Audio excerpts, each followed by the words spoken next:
Today, I invite you to ponder the complexities of human nature as we delve into the depths of philosophy. With the phrase, "man is a wolf to man," we will explore the conflicts of interest inherent in interpersonal relationships. The phrase, "man is a wolf to man," has echoed throughout the ages as a powerful reminder of the darker aspects of human nature.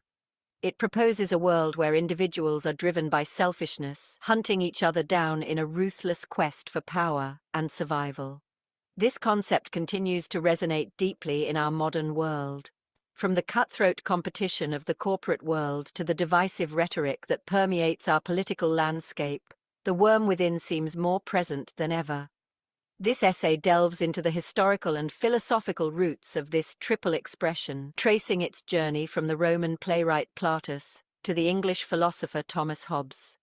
We will explore how this idea, born in the world of ancient theatre, has shaped our understanding of human nature and continues to shed light on the challenges we face as a global society. By understanding the historical context and philosophical underpinnings of this enduring expression, we can gain valuable insight into the complexities of human behavior. This exploration aims to shed light on the forces that drive conflict and cooperation in society, ultimately leading us to a deeper appreciation of the complex weave of human nature. The expression, "man is a wolf to another man," finds its origins in the works of the Roman playwright Plautus, particularly in his comedy Asinaria. Set in the bustling streets of ancient Athens, this play tells the story of love, deception, and the insatiable thirst for wealth. Within this seemingly cheerful narrative, Plautus weaves a trenchant social commentary that reveals the dark currents of human nature. The phrase itself is said by a character named Lycus, a pimp who profits from the exploitation of young women. In a moment of sardonic contemplation, Lycus observes the cruelty of the world around him and says, "Lupus est homo homini, non homo, quam qualicit non novit," which means, to someone he does not know, a man is not a man, but a wolf. Lycus's words, uttered with a mixture of worldly wariness and bitter humor, sum up the play's central theme. The characters in Asinaria are driven by a relentless pursuit of wealth and pleasure, often at the expense of others. They lie, cheat, and betray each other, their actions fueled by a selfish desire for personal gain. Plautus offers a harsh critique of human greed and its destructive effects on society through the lens of comedy. His characters are often comical in their antics, and they offer cautionary tales of the dangers that arise when selfishness prevails. Originating in the world of theatre, the phrase "man is a wolf to man" quickly transcended its comedic origins and became a powerful philosophical maxim. Its resonance lay in its ability to encapsulate a fundamental truth about human nature, our capacity for both compassion and cruelty, both cooperation and conflict.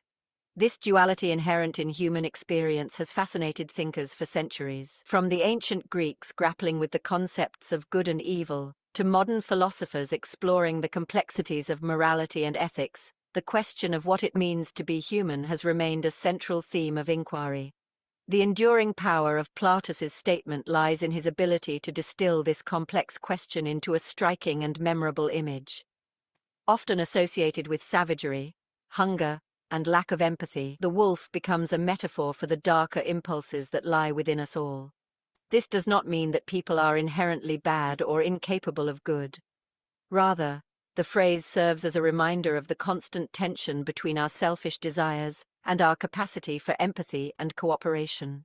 It is by navigating this tension, by choosing to embrace our better faculties, that we shape the fate of our individual lives and societies.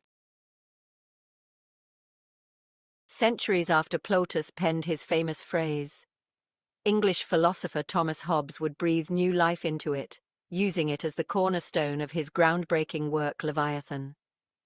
Published in 1651, during a period of great political and social upheaval in England, Leviathan offered a harsh and disturbing vision of human nature and the need for strong governance.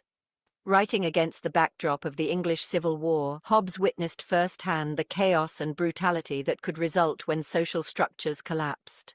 This experience profoundly shaped his worldview, leading him to conclude that humans in their natural state are driven by a relentless quest for power and self-preservation. Hobbes argued that in the absence of a strong ruler, life would be lonely, poor, nasty, brutish, and short. This state, which he calls the natural state, will be characterized by a war of all against all, in which individuals motivated by fear and selfishness will live in a constant state of doubt and conflict. This is where Plautus's wolf metaphor resonates deeply. Hobbes believed that without the constraints of law and order, people would hunt each other like wolves, driven by instincts for dominance and survival. In such a world, there would be no justice or morality, only a ruthless struggle for power. Hobbes frequently refers to this expression when explaining the state of nature in his work Leviathan. According to Hobbes, the state of nature describes a world where there is no state or central authority. In this case, people are in constant war with each other for their own interests and security. Hobbes calls this situation bellum omnium contra omnes, meaning the war of all against all. In Hobbes' view of the state of nature, people are naturally selfish, self-interested, and competitive. In their own struggle for survival, they do not hesitate to harm each other. At this point, the expression, man is a wolf to man, describes this conflicting relationship in the state of nature. According to Hobbes, the way out of this chaotic environment is for people to make a social contract and accept an authority. In this way, individuals give up some of their freedoms and accept a central authority, Leviathan, to ensure security and order. Hobbes's view offers a perspective that defends the necessity of a strong state to ensure order in society. Despite his bleak view of human nature, Hobbes was not without hope. He believed that the horrors of the natural state could be averted by the establishment of a strong and absolute sovereign power. This ruler would maintain order through the force of the law and the threat of punishment and prevent society from falling into chaos. According to Hobbes, the transition from a natural state to a civilized society was made possible through a social contract. This contract, entered into by individuals for their own benefit, involved giving up certain individual rights in exchange for the protection and stability provided by the ruler. In essence, Hobbes argued that individuals who recognize the dangers of anarchy will willingly choose to limit their own freedom in order to create a society in which they can live in relative peace and security. This social contract, based on a somewhat cynical view of human nature, offered a glimmer of hope in a bleak landscape.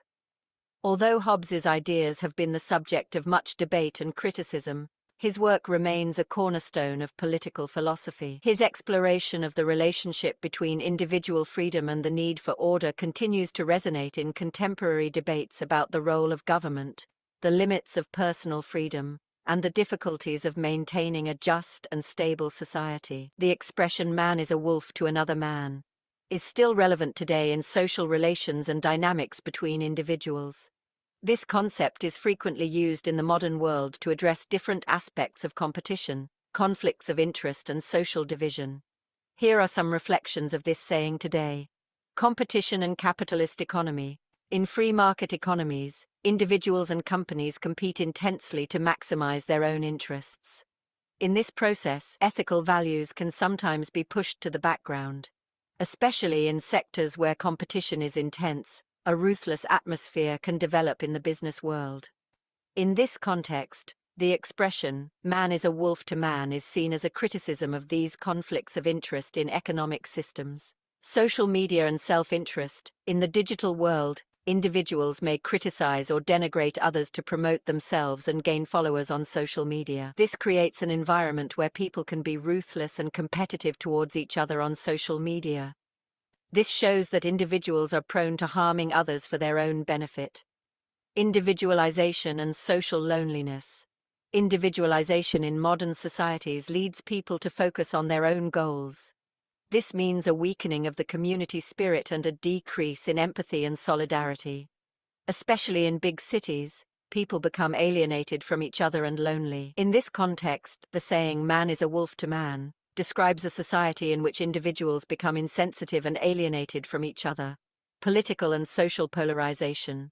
As political and social polarization increases, individuals with different ideologies may become hostile towards each other. This leads to decreased social harmony and increased distrust. The expression "man is a wolf to man" is used to describe such social and political conflicts, global crises and pandemics. During the pandemic, countries and individuals have protected themselves by prioritizing their own interests and have avoided cooperation. This situation reminds us of the conflicting relationships in Hobbes' state of nature.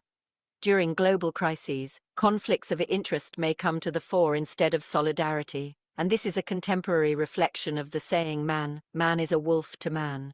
Plautus's statement "man is a wolf to another man" reflects an idea that emphasizes that people can harm each other for their own interests, and that there is a potential hostility within society. Thomas Hobbes uses this statement to defend the necessity of the state and authority because, according to him, the state of nature is a chaotic environment where people can harm each other.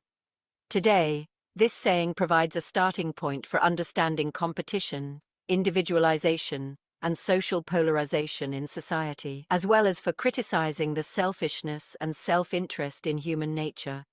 But this statement represents only one aspect of human nature, considering that solidarity, empathy, and cooperation are also possible in the modern world. The saying "man is a wolf to another man" opens an important intellectual door for understanding the complexity of social relations and the tendency of people to both cooperate and protect their interests.